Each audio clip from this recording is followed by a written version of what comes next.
country TV. Once upon a time, there was a man named Nearest Green. He made the best premium whiskey, the best you've ever seen. There's a distillery in Shelbyville. Wait. Shelbyville. Shelbyville. Oh, Whatever.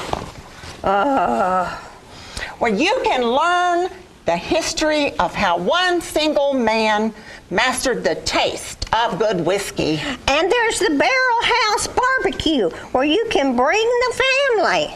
And a non-alcoholic option at their very own speakeasy. Oh, and don't forget the Humble Baron. It's the longest bar in all the world.